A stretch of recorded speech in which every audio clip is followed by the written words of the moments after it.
Why do we binge? This is the #1 question I am asked as an eating disorder specialist, closely followed by, how do I stop? So today I want to discuss with you a brand new tool that I found that I think could be really useful in your binging recovery journey. For those of you who are new here, hello, my name is Ruth. I'm a registered eating disorder specialist and it's a joy to have you here. It goes without saying that binging is of course disordered eating, and it can even indicate that you are actually suffering from an eating disorder like binge eating disorder or bulimia. So if this is your experience, please reach out to a loved one, a family member, your family doctor, or a specialist like myself who can support you on your recovery journey. And with all that said, let's jump into today's video. Dopamine has become such a huge topic over the past couple of years, but what is it and what does it do? In basic terms, dopamine is a neurotransmitter and a hormone which plays many roles physiologically and psychologically, but it's best known for its role played in our internal reward system. This reward system is evolutionary, and it rewards you for doing the things you need to do to survive, like hydrating, eating, and, woohooing. But the problem we find in today's capitalistic society is that companies want you to buy more of what they're selling. Why? So they can make more money. So this often means that the things that they produce get you hooked in a dopamine chasing cycle, so you'll keep buying more. For example, ultra-processed foods. Now, ultra-processed foods can absolutely be part of a balanced and varied diet. However, it's important to note that many of these foods are created in a way that craves you wanting more because it allows your body to release a huge amount of dopamine all at once. And of course, you crave that feeling again. This can push us away from our intuition and lend to really poor impulse control. Like all binging symptoms, binging is a coping mechanism to push us away from having to deal with our unprocessed trauma. Binging has nothing to do with being lazy or greedy or unmotivated.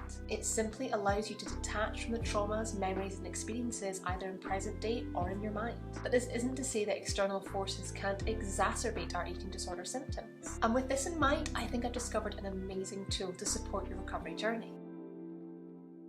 So I actually first came across this tool in the ADHD space online, but I also think it can work really well for binge eating recovery. I introduce to you the Dopamenu. The Dopamenu is a literal menu that you create yourself, which gives you alternatives to binging in healthier dopamine-based activities. And the best part is this menu has an option for every scenario.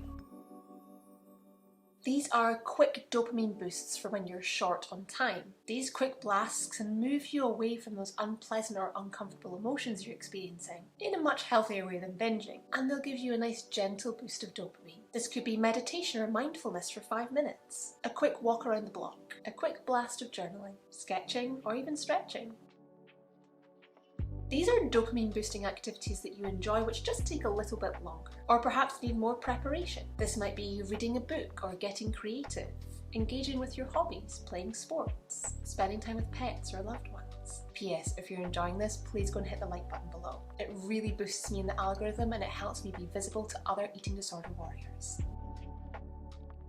These dopamine boosting activities can be done on the side of something else. I think it's really easy to binge when you're doing a boring or dull task, just as a way to boost your dopamine levels. So these are perfect little dopamine sparks for those moments. It could be listening to music or soundscapes when you're studying, an audiobook or podcast when you're doing chores, maybe even just creating an inviting space when you need to do something a bit dull like life admin. Desserts are activities that really boost your dopamine levels, but they need to be consumed in moderation. They can often be screen-based activities like scrolling on social media, binge watching your favourite shows, playing video games. And there's nothing wrong with these activities. We all do them and we all enjoy them. But if we overconsume, we're not going to feel good. We might end up in a dopamine chasing cycle with them, not getting things done that we actually want to do. So it's important to make time for desserts, but all in moderation. These activities might be expensive or less accessible. Perhaps your specials are concerts, holidays, or even expensive beauty treatments. I love specials because they give us something to look forward to, as long as we don't consume them all the time. We don't want to drain our bank balance. So I would challenge you today, if you are at the end stages of a binging recovery, or you know you're just binging habitually, why not try and make a dopamine menu? I'd love to know if you can shift your dopamine focus into something that actually brings you joy, activities which allow you to thrive.